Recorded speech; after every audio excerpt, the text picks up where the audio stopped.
Hi, this is Christopher Perrin, and welcome to the Christopher Perrin Show on the True North Podcast Network. This show is dedicated to exploring the great ideas of the great conversation as they relate to the renewal of classical education. In this particular show, we're going to explore the great idea of wisdom. Wisdom is hard to define, isn't it? But it's one of the great aims that is sought for through an education. What is wisdom? Where did it come from? How do we attain to it? And how does it relate to the educational enterprise? Thanks for joining me on this episode of The Christopher Perrin Show. This episode is one of the first episodes on the show, and it's dedicated to one of the great goals of education, and that is wisdom. Wisdom is one of the three great outcomes that we seek when we seek to become educated. Wisdom, virtue, and eloquence. Those three were often considered to be the great ends or aims of an education. And all three of these words are not very well known. I mean, if you were to be asked on the spot to stand up and give a brief description, maybe in 2 or 3 sentences of wisdom, well, how would you do? Could you do that right now? I remember thinking about this years ago and thinking I would utterly fail. It's one of those things that I think we know, but can't easily describe. And the same is true of virtue. What in the world is virtue, really? How would you define virtue or eloquence? Well, these three great aims of education are related to the concept of leading a good and flourishing life, trying to reach a good life. Wisdom is that sense of knowing what is good, knowing what the good is. And virtue is in being able to embody the good in the moral and intellectual life, say. And eloquence is a good human being who can speak well. Quintilian described eloquence as the good man speaking well. So these three aims, which are eminently practical aims, are also very lofty aims. But let's start with wisdom, even though these three master concepts, if you will, are related. Wisdom, what is it? How do we define it? Well, can I start with a quotation? We'll get to a definition and a description, and we'll do some comparison. But let me just start with a definition, a quotation from one of the great writers on education, one of the great thinkers of education, who's John Henry Newman, writing in the late 1800s. He writes about what an education is. This is from his idea of the university. He's describing what happens when someone becomes mature, when their mind or intellect is mature, or what he calls perfected, by a good education. And by perfection here, he doesn't mean flawless. He just means well-developed or mature. He writes, "The perfection of the intellect, which is the result of education, and its beautiful or beau ideal to be imparted in their respective measures is, well, this." I'm paraphrasing a little bit. Here's what he says it is. It is the clear, calm, accurate vision and comprehension of all things. So as he begins his description or definition of what the results of a great education are, he says it's this clear, calm, accurate vision of all things, a comprehension of all things. So it's big. In fact, this isn't a bad definition for what wisdom is. It's a clear, calm, accurate vision and comprehension of the whole.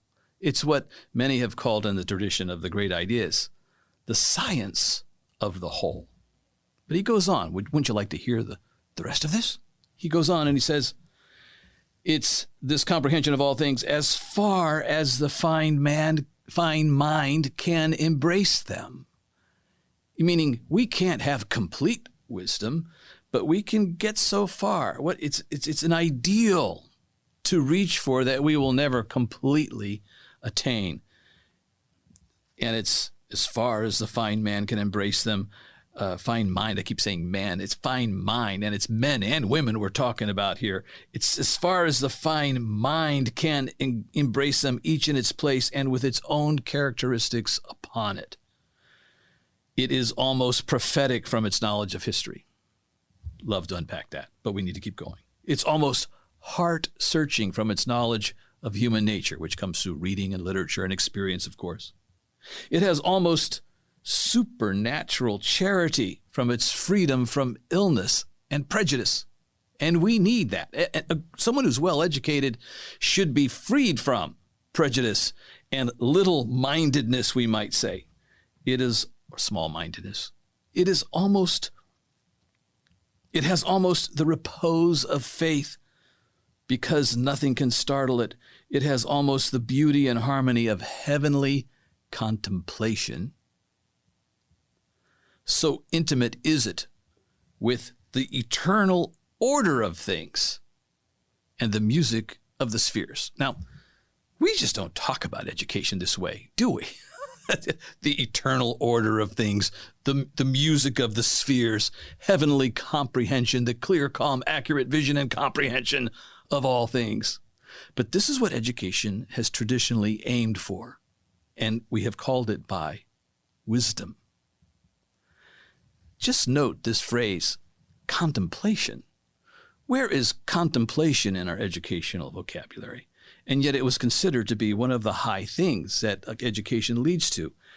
Deep thinking and reflection about the things that matter most, the great ideas and the great conversations of human history, and even the eternal order of things.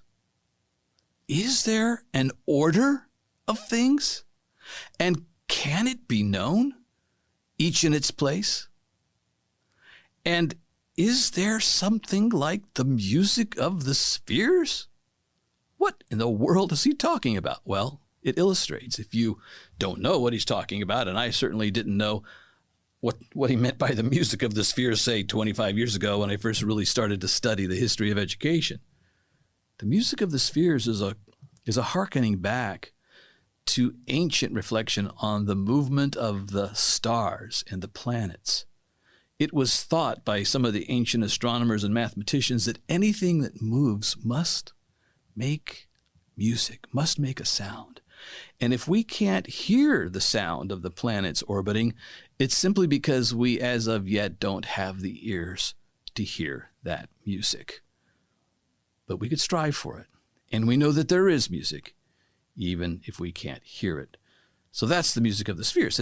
It's a reference to this understanding that the cosmos was a kind of ordered harmony, and that to some degree humans, based on their education, study, contemplation, and reflection, and ongoing conversation, could know something of that harmony, the way the parts relate to the whole. And this is one way of getting at wisdom.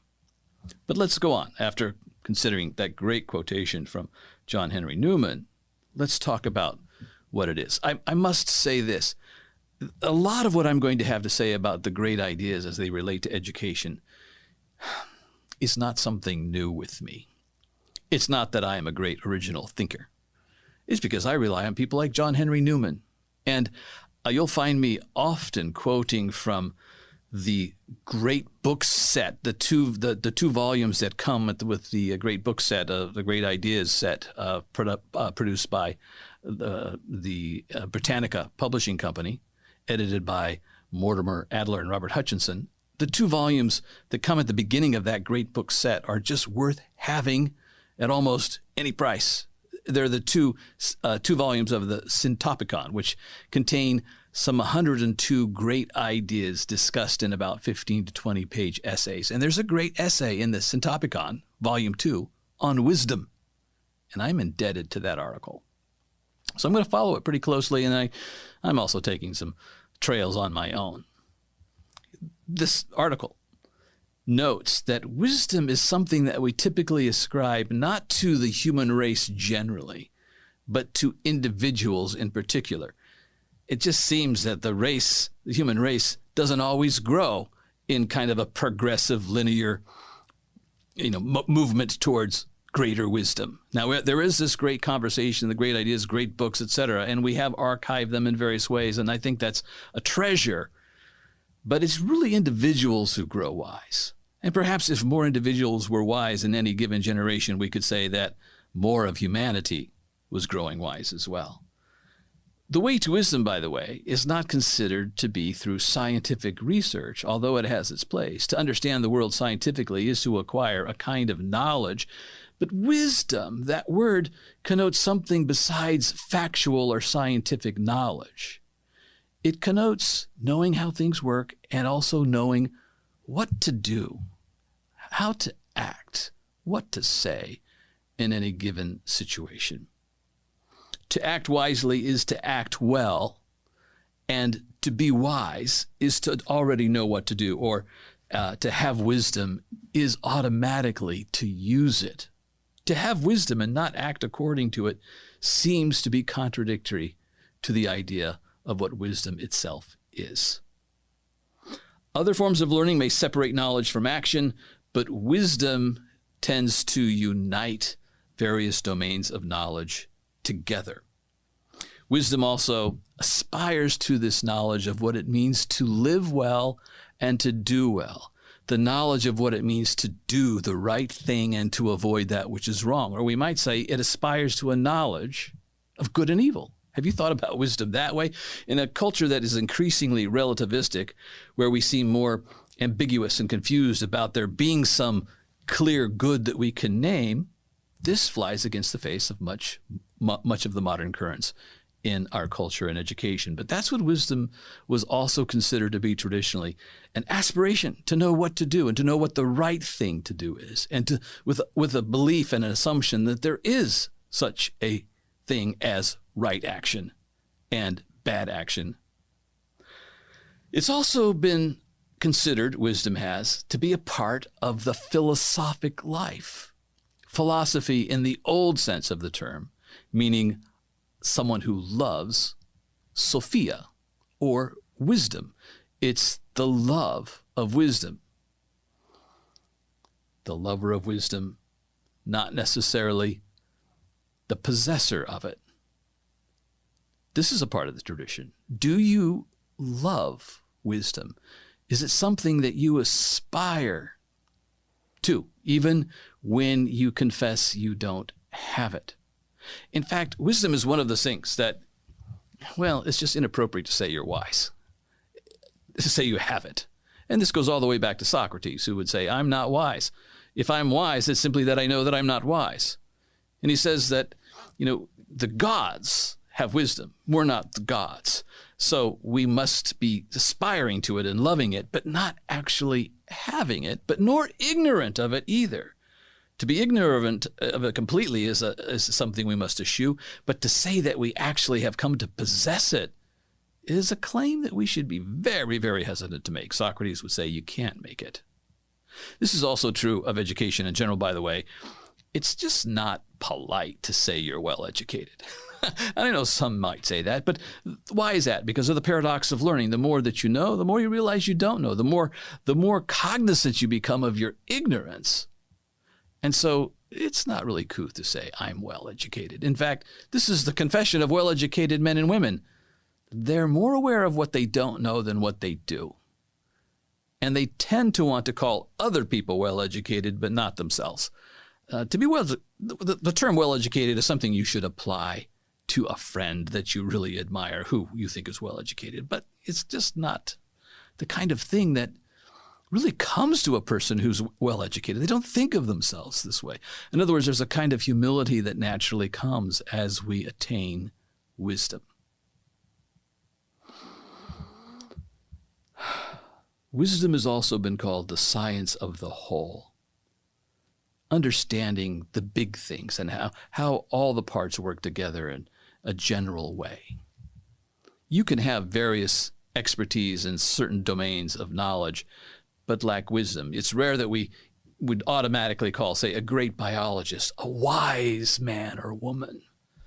He might be extremely erudite, or she, when it comes to biology, but wisdom is something we don't just apply to expertise in various domains. It's a general kind of description of a human mind and soul.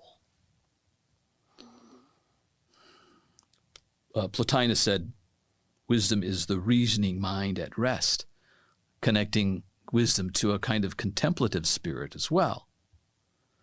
And Plato, and therefore Socrates, who quotes and writes about Socrates, say that it's harmony of the soul and it's the virtue of reason working well. The harmony of the soul, again, hearkening to this idea of parts working together, the parts of the soul governed by reason, finding a kind of balance and harmony. To have wisdom that refuses to obey the good that reason contemplates, according to Plato, is not wisdom, but it's folly. In other words, to contemplate and reflect on that which is good and not do it is to contradict wisdom itself. Because wisdom, when it sees the good, does the good. And wisdom has also been on that sacred list of the 4 cardinal virtues. Do you know the 4 cardinal virtues? You can read about these in the Republic. They're throughout Greek philosophy. They were considered to be these hinge virtues. And in this podcast, we're going to be talking about these cardinal virtues and many other virtues. But these 4 cardinal virtues were hinge virtues. They were the chief virtues on which the good and moral life seemed to hinge or depend.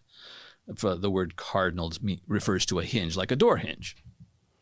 I know you might think it was the bird, but, well, there's a story why the bird is called cardinal. It's because the Catholic cardinals used to wear red because they were the hinges of the church, and they wore red, and so we named the bird cardinal because it was red. But cardinus in Latin means hinge, and these cardinal virtues were hinge virtues, and they were, well, wisdom, often cited first, temperance, courage, and justice. If you had these virtues well developed in your life, you were considered to be a fully formed human being in the Greek and Roman tradition of the cultivation of virtue. Well, we'll have to say more about virtues later, because I've said already that wisdom, virtue, and eloquence are 3 of the chief aims, and they're all related, the chief aims of education. The cardinal virtue. So we use that word wisdom and say it's one of the cardinal virtues, but we have to stop for a moment and just realize that that word wisdom, the English word that we use typically, had really 2 definitions in the classical tradition. In the Greek, there was phronesis and sophia. Phronesis was practical wisdom, knowing what to do, knowing how to make good judgments based on experience and your own education. We might use the word prudence for that in English. And in Latin, there were 2 words that corresponded to phronesis and sophia, and they were prudentia, which was the typical translation for phronesis, practical wisdom, and sapientia, which was the typical translation for sophia, that general, more speculative, all-embracing wisdom. So it's typically prudentia, or phronesis, that is used as one of those cardinal virtues.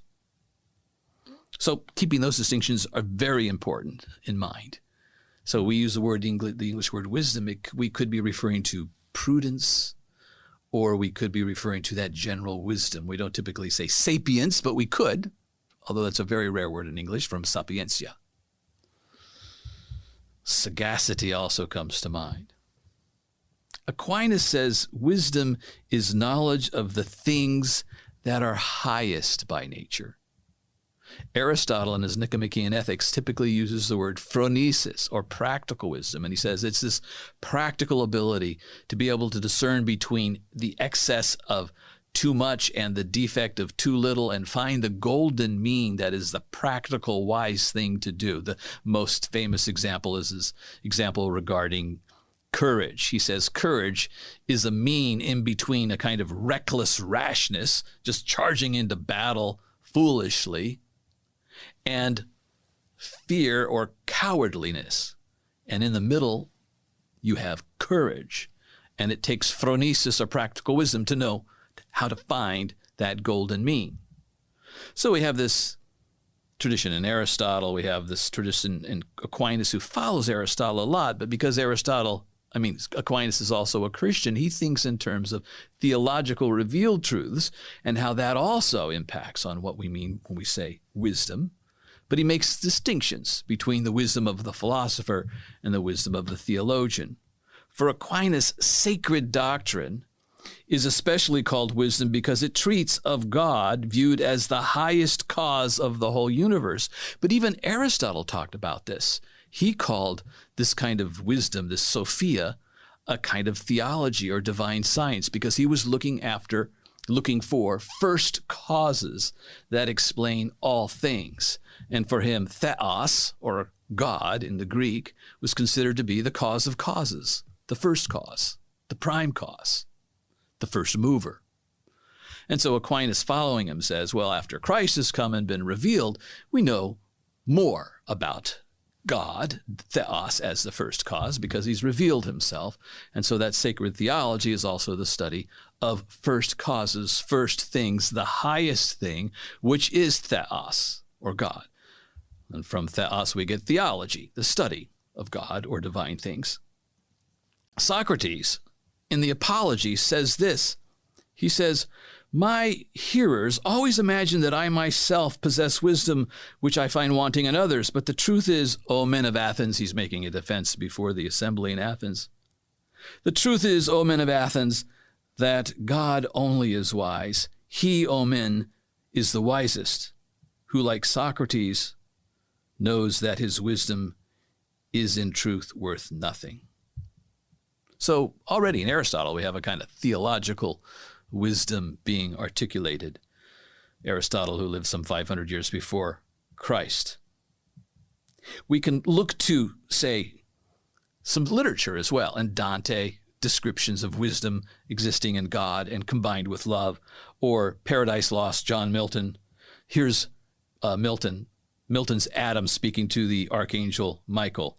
Greatly instructed I shall thus depart, greatly in peace of thought, and have my fill of knowledge what this vessel can attain, beyond which was my folly to aspire.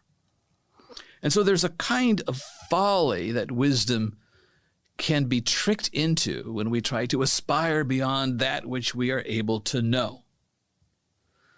In fact, if we read the proverbial wisdom in the book of Proverbs, we'll read things like this. Let the fools despise wisdom and instruction. There's a lot of description about what folly is in contrast to wisdom.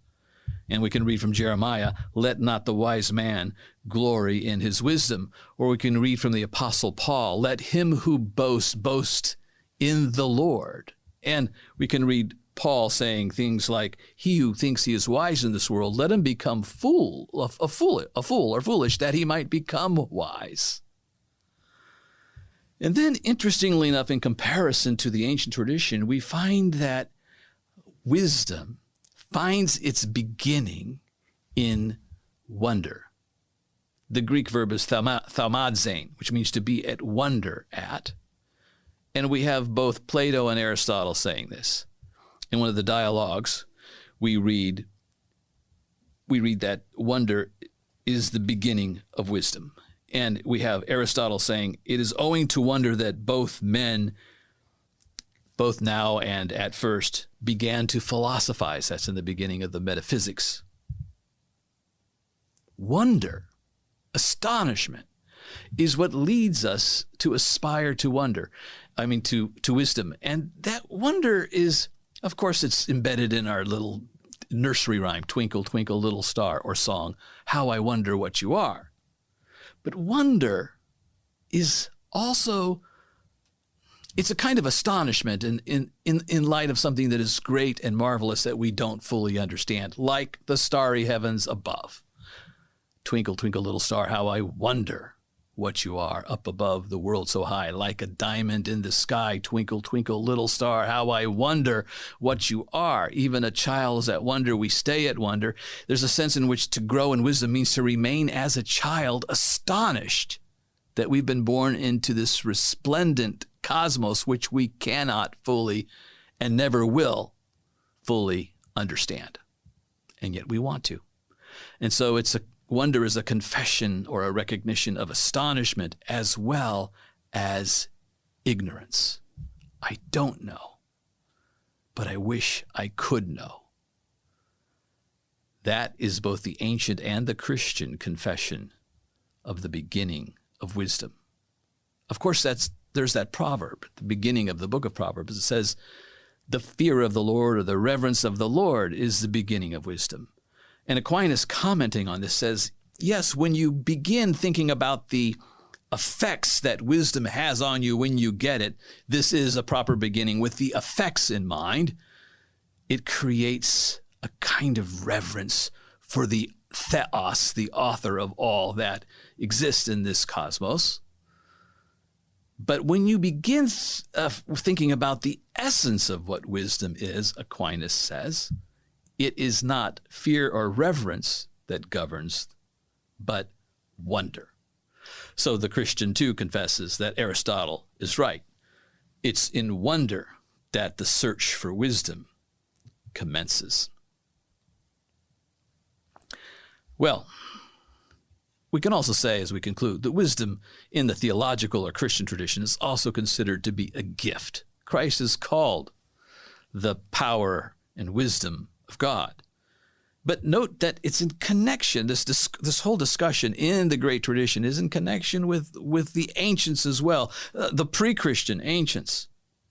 The theologians do not condemn the counterfeits of wisdom as false wisdoms, but the wisdom of the philosophers are considered not to be false, speaking of, say, Aristotle and Plato, but just incomplete and imperfect, and finding their fulfillment only in the coming of the one who is the author of all that is wise.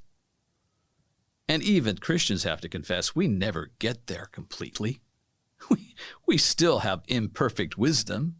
We might confess that we know the one who is perfect wisdom, but we can't know him perfectly. So we're always still humbled, astonished, and never confessing ourselves as wise. Yes, the reflection of the Christian tradition on the classical tradition is one of great respect. In fact, Augustine can say that the person nearest to the Christian faith was Plato. And he loves Plato and often quotes and refers to Plato. But he even says about Plato, many wonderful things have I read in the Platonists, but not once have I heard or read. Come unto me, all you who are weary, and I will give you rest. Finally, wisdom is considered to be connected to happiness. Even though we can never have it fulfilled completely, therefore there has to be some lament, there has to be some longing always present. Wisdom, nonetheless, leads to a kind of admiration and confession of astonishment that then leads slowly to wisdom. And it's a kind of happiness. It's a kind of, in the Greek language, eudaimonia, a good spiritedness, having a good, healthy, somewhat satisfied disposition. Eudaimonia, happiness, fulfillment. We might use some other contemporary cliches like human flourishing. Wisdom is the supreme happiness, we read in the Greeks. And in the Nicomachean Ethics, Aristotle will say the activity of philosophic wisdom is the highest activity. It's the highest thing to which we can arrive. The pleasantest of virtuous activities, says Aristotle. Contemplation that leads to wisdom, the highest human activity. Augustine, thinking about this tradition, says that it is love that really animates and unites wisdom. And thinking about the four cardinal virtues, Augustine says this in his book on the morals of the church. He says, I should have no hesitation in defining these four virtues, that temperance is love giving itself entirely to that which is loved, and courage or fortitude is love readily bearing all things for the sake of the loved object. Justice is love serving only the loved object and therefore ruling rightly. And prudence or wisdom is love distinguishing with sagacity between what hinders it and what helps it.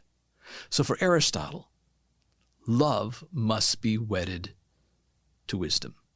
And we've already seen that wisdom is connected to virtue and is considered to be one of the virtues. So therefore, we will find as we continue to explore these great ideas that virtue and love will be sister concepts always at play in our understanding of wisdom. If the great aim, or one of the great aims of education, is to grow in wisdom, we should study it. We should know it. We should be thinking about it. We should be aspiring to wisdom. And therefore, we should be beginning again and again with wonder. Thanks for watching, and I hope to see you next time. This is Christopher Perrin with The Christopher Perrin Show. This podcast is brought to you by the True North Podcast Network, produced by Classical Academic Press. For more information on The Christopher Perrin Show and other shows on the True North Podcast Network, visit us on the web at www.truenorth.fm.